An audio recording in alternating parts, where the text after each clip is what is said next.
But this morning, we're going to be continuing through our series called Love Your Neighbor.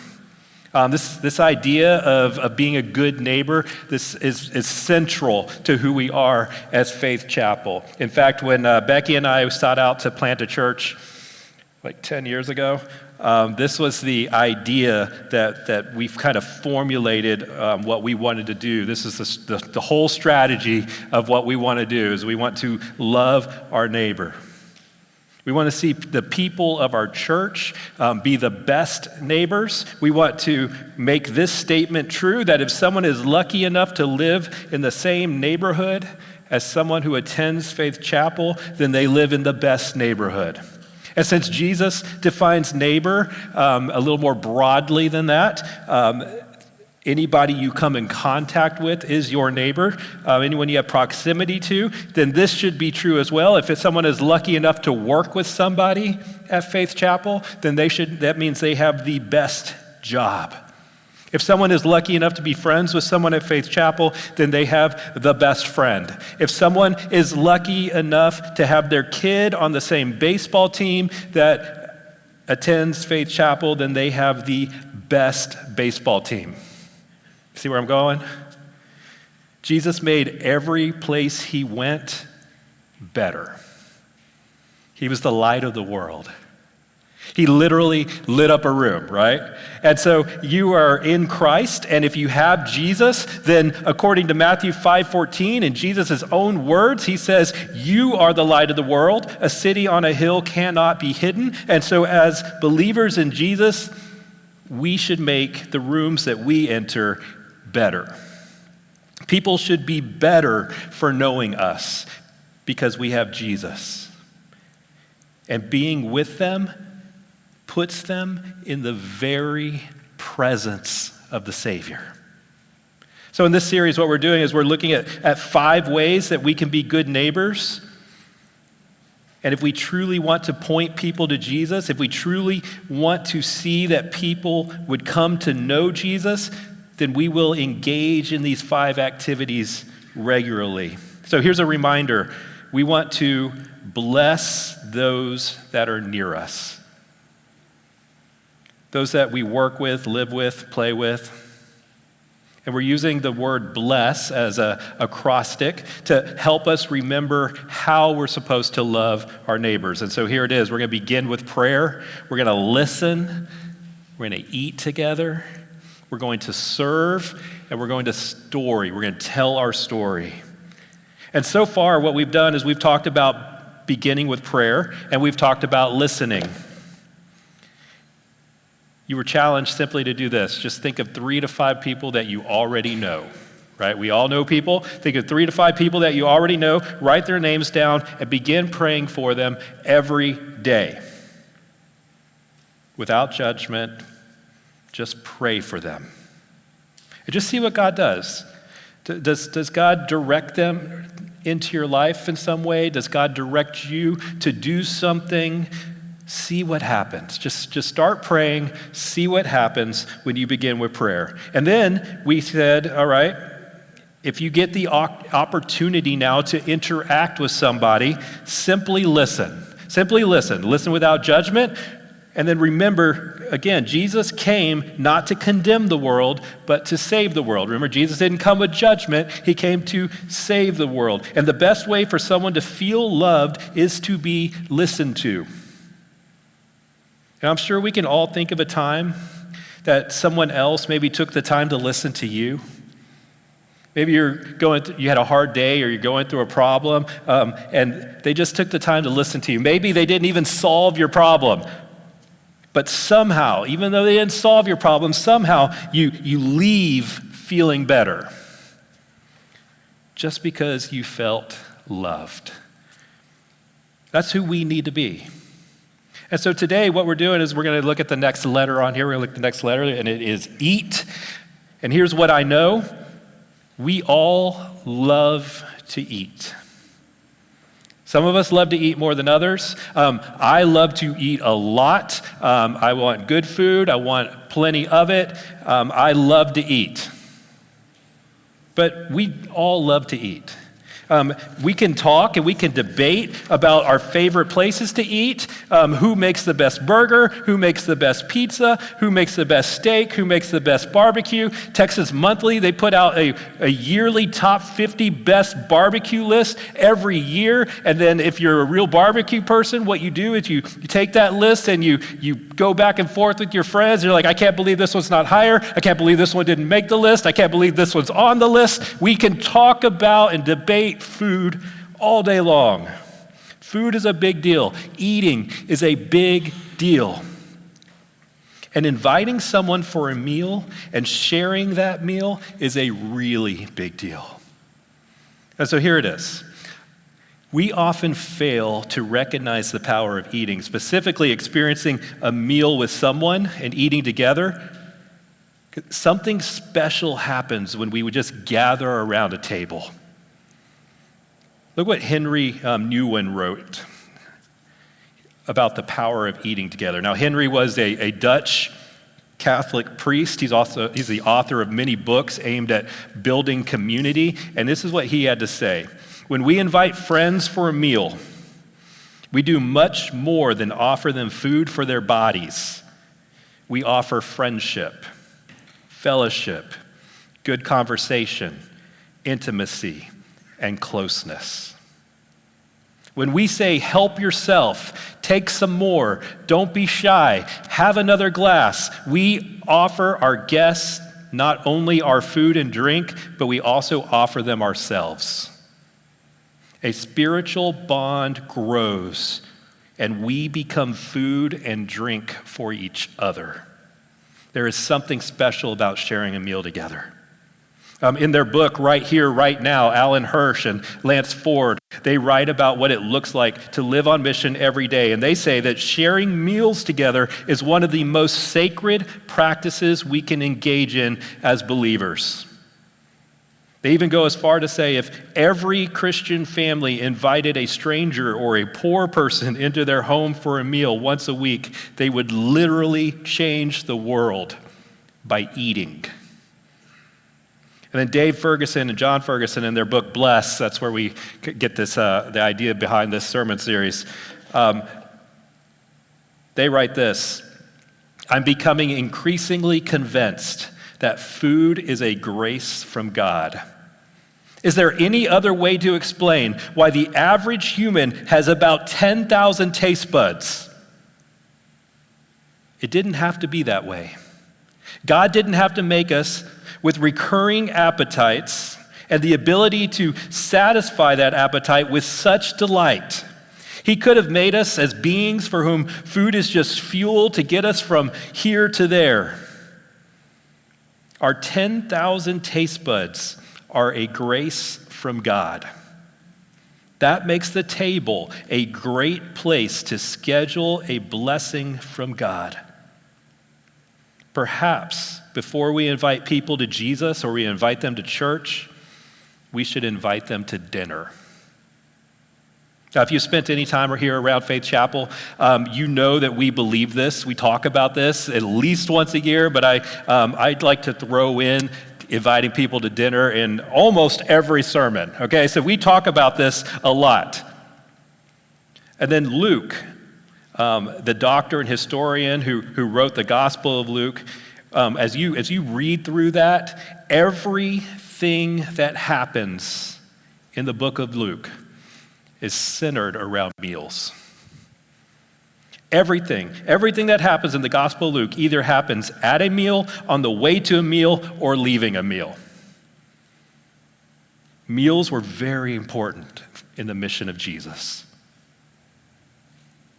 And so I believe that they should be important for us as well. So let's take a moment. We're going to look at one of those meals together. You can turn to the book of Luke. We're going to be in Luke 19. And here we're going to get a story about a man named Zacchaeus. We're going to see his encounter with Jesus. We're going to see how it turns his life upside down. So we're in Luke 19, verse 1. He entered Jericho and was passing through. There was a man named Zacchaeus who was the chief tax collector, and he was rich. He was trying to see who Jesus was, but he was not able to because of the crowd, since he was a short man. So running ahead, he climbed up a sycamore tree to see Jesus, since he was about to pass that way. When Jesus came to the place, he looked up and he said, "Zacchaeus, hurry and come down, because today it is necessary for me to stay at your house." So he quickly came down and he welcomed him joyfully. All who saw it began to complain, "He is gone to stay with a sinful man." But Zacchaeus stood there and he said, "Lord, look, I will give you half my possessions to the poor. And if I have extorted anything from any person, I will pay back 4 times as much. Today, salvation has come to this house," Jesus told him, "because he too is a son of Abraham. For the Son of Man has come to seek and to save what is lost." It's a familiar story. I think most of us have heard it. Most of you probably know a song about it. In fact, I texted my kids this week to make sure they knew the song. They said yes, so I knew I wasn't a bad parent. So we know the song, right? Zacchaeus was a wee little man was he. And Jesus passes by. He says, "I'm coming to your house today." So familiar. But Zacchaeus it's a story of transformation. We get this man that meets Jesus. He sees the goodness of Jesus. He isn't faced with condemnation, but he receives love. Zacchaeus, he's a tax collector. He's a man despised by his community because he worked with the Romans and he cheated people for his own personal gain. He was an outcast. He would have been avoided by anyone. So if you're walking down the street and you see Zacchaeus, you're going to cross over to the other side. You don't want to talk to Zacchaeus. If you're walking through the grocery store and you see him down the aisle, you're going to duck into another aisle, make sure he didn't see you. We don't want to see Zacchaeus. He was avoided by everyone. He'd be avoided by religious leaders. He'd be avoided by his neighbors. But then Jesus passes through Jericho. Zacchaeus climbs into a tree to get a glimpse of him. He's desperate for something more. And here's the thing, even if your neighbors, even if your friends, even if your coworkers don't say it, they are desperate for something more. They might be looking in the wrong places, but they're looking. And for those of us that claim Jesus, whether you know it or not, whether you believe it or not, they are climbing the metaphorical trees and looking at you. They're trying to catch a glimpse of the light of the world. And this is what I want you to see because of this curiosity, because of this interaction with Jesus, Zacchaeus' life would be changed forever.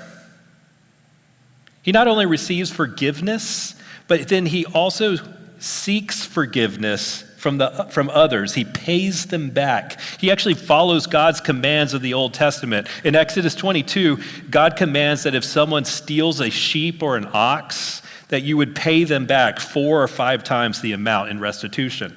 In Leviticus 6 and Numbers 5, if you were guilty of fraud or theft, you were required to repay that with an additional 20%. So Zacchaeus actually goes beyond this minimum requirement. He shows extreme love and repentance. So before meeting Jesus, Zacchaeus was this greedy tax collector, taking more than required. But after meeting Jesus, he pays back everything, plus. And I want you to focus in on this. I want you to zero in on where this happens, how this happens. We get a meal. So I hope you've been praying for those 3 to 5 people in your life that you have proximity to, where you work and where you live and where you play. People you already know. I'm not asking you to go find new people, right? Just 3 to 5 people you already know. I hope that as you've been praying that you've been given the opportunity to start really listening to them, to hear their story, to find out what they like, find out what they don't like, figure out what makes them tick. And then I want you to add this. I want you to think about and pray about who in your life is already climbing the tree for a peek at you. Who do you know that has already taken an interest in you? I'm willing to bet there are already people or a few people that, and maybe you've just kind of missed the signs. You're not even thinking about it. People that already are interested in your friendship, and you just like, oh, they're a really nice person, and you're not connecting the dots that they're peeking into your life and they're looking for your friendship. These are the type of people and the places and the things that might be happening if people are climbing the tree, looking into your life. Maybe it's the person that initiates conversation with you. They start conversations with you instead of waiting for you to engage. Maybe it's your neighbor or your coworker who always waves and says hi or asks how the weekend was. And you leave usually, and you're like, oh man, they're so nice. No, they're looking for you. They will say yes to dinner at your house. It's not a scary invite. Maybe it's the person who makes time for you. Maybe they invite you to hang out or do activities. They respond to your messages. They don't just leave you hanging. Maybe it's the person that shows genuine interest in you. They remember the details of your life, like your favorite food or your hobbies or something that maybe you just mentioned in passing. They ask follow-up questions to show that they were listening. They laugh and have fun with you. They enjoy your company. They share jokes with you, inside humor, playful teasing. They smile at you. They make eye contact with you. They support you. They engage in what you're struggling in. They celebrate your successes. Maybe you got a promotion at work and they say, oh, that's awesome. They're going to say yes to dinner. They check in when they know you're going through a tough time. Maybe it's the person who opens up to you. They share personal thoughts and struggles or emotions. They trust you with their feelings. They're vulnerable with you. They let you see their real self.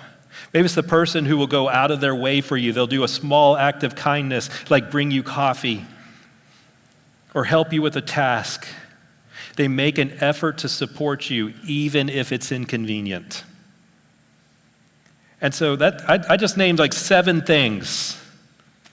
If you know someone that does one of those things, there is a 99.9999% chance that if you ask them to dinner, they're going to say yes. And friendship often starts with these small interactions. If you notice someone doing any of these things, it's a good sign that they would love to be your friend. And so look what Jesus does. Instead of ignoring Zacchaeus, like everyone else would have done, even as Zacchaeus, the wee little man, is climbing up in this tree, I'm sure all the people around him were doing one or two things. They're like, what is he doing? And they're laughing at him, or they're just like, all right, I got to get away from Zacchaeus. But what does Jesus do? He invites himself over for dinner. Now, do not do that, guys. Do not invite yourself to someone's house for dinner, okay? You are not Jesus. You are not famous. Jesus was famous, okay? If you're famous in here, if someone's famous in here, you can invite yourself over to my house. I'll accept that invite. But you're not famous, okay? So don't invite someone over. Don't invite yourself over to their house. Invite them over to your house, or to go out, or for coffee. In that culture, sharing a meal was a sign of acceptance and a sign of relationship. It wasn't just about food, it was about belonging. And I would say that even in our culture, it's the same. Church, Jesus didn't just preach at Zacchaeus from a distance. He stepped into his life and he sat at his table. So this very simple act of sharing a meal together communicated value, dignity, love. It showed that he cared for Zacchaeus. And when we show that care, people will be much more accepting of our message that Jesus loves them. Right, this is the missional practice of eating, right? This practice of eating doesn't have to happen, though, only in your own house, right? It doesn't always even have to happen on your own dime. It can happen when you get invited somewhere. Maybe someone invites you to a party. Show up, even just for a little bit. It can happen when you get invited somewhere else and they're paying for it. It doesn't have to happen on your own dime. So don't just think you have to have people over to your place. That's a good place to start. But see if you can become the type of person that people invite you over to their house.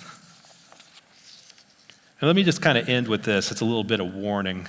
When you start to think about and praying about blessing your neighbor through the practice of eating, it's going to become very easy, very tempting to come up with all types of excuses as to why you can't. All types of excuses as to why, well, I'm not the right person for that. Here's excuse number one. I'm going to give you three. One, I don't like to have people in my house. You might say, you're like, hey, I'm not much of a cook. I don't like to eat my own food. I'm not going to cook for someone and make them eat it. Or I don't feel good about the way my house looks. I don't even really have a nice table. I don't like to have people in my home. Well, if you don't like to have people in your home, it's okay. Eat out. It's going to cost you more, but do it.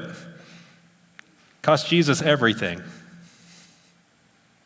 If you can't cook, order in. Do not fall into the trap of thinking that you have to prepare a gourmet meal for somebody. Instead of worrying about what you'll say, instead of worrying about what you'll eat, instead of worrying about your house, just do it. It's not about what you're eating or even where you're eating. It's about who you're eating with. We have some friends in Austin when we lived there, and it's a little bit different, but along the same vein. They had a small house, loved Jesus, great Christ followers. When you were with them, you felt like you were at home, and we encouraged them, hey, you should start a small group in your home. We lived in a pretty wealthy area of Austin, and so most of the people we knew had these big houses, and whenever they went to their small group, it was at a big house, and they were like, our house is just too small. Our house is not that nice. And we kept encouraging them to do it. Please, we think it'd be a great idea if we had this group at your house. And so after praying about it, after thinking about it, after being bugged a lot, they did it. They started their group at their house, and the house was smaller, and which meant their living room was smaller, which meant our group, which was not too small, really had to get proximity, like we had to get real close as we sat together.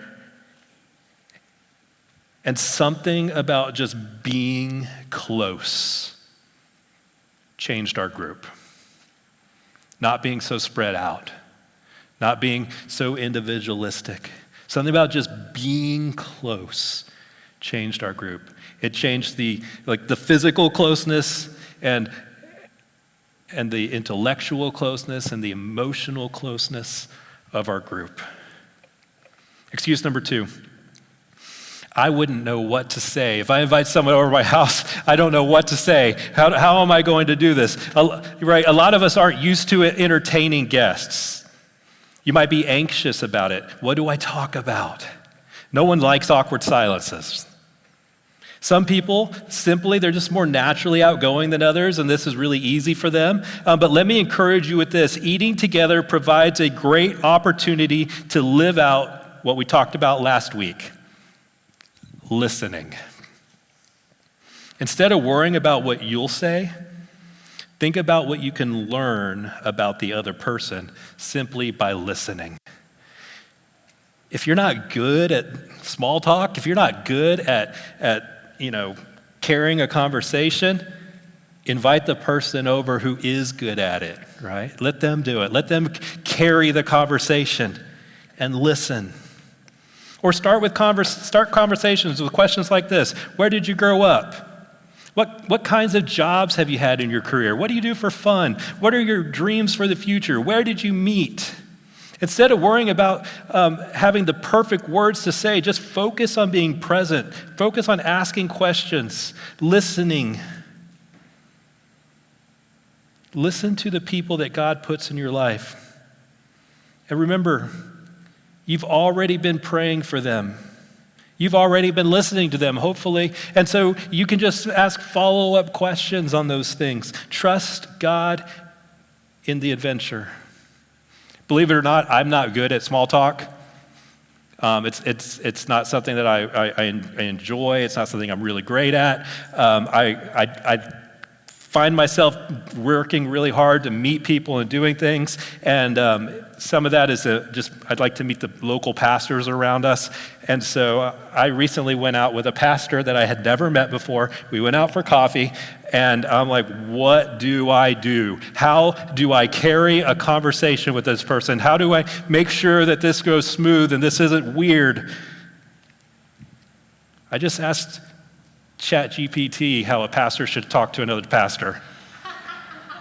It gave me a ton of questions. You can do that, right? It's so easy. All right, excuse number 3. I don't have the time. I want you to think about it this way. Eating is already on your schedule. In fact, for most of us find time to eat at least 2 meals a day, probably 3, every day. Even when there's like a ton of uncertainty in our weeks, we figure out how to eat. If you eat 3 times a day, that's 21 times a week. I bet you can use 1 meal a week or 1 meal every other week to bless someone in your life. It will take some effort, but I know that you can do it. And what you're going to find is that it's worth it. I put a meal calendar on your seats. You may see that, and that's just for 1 week, right? It's just kind of get you thinking. And I actually added coffee to that, which makes 28 opportunities. And so, church, the question is, who in your life needs an invitation? And so take that and maybe say, okay, I can give up a coffee, I can give up a breakfast, I can give up a dinner, I can do something to treat somebody to a meal. Who needs an invitation? Who in your life might feel like Zacchaeus, lonely, an outcast, or in need of a connection? Or maybe there's a coworker who just always eats lunch alone, and you eat lunch at your desk. Maybe you just eat lunch together. Maybe it's a neighbor who you've never invited over. Maybe it's a friend or a family member who's going through a tough time. Maybe it's someone in your life who's already taken an interest in you, who's already started climbing the tree of your life to get to know you a little bit more. And here's the practical step I want you to take for this week. This week, intentionally invite someone to eat with you. That is all. You don't even have to talk about Jesus. If Jesus comes up, that's awesome. But invite someone to eat with you. Start building a relationship with someone. Show someone that you care about them. Chances are you invite someone over, they're going to invite you over. Intentionally invite someone to eat with you, whether it's a coffee, whether it's a lunch, whether it's a dinner. Just see what God does.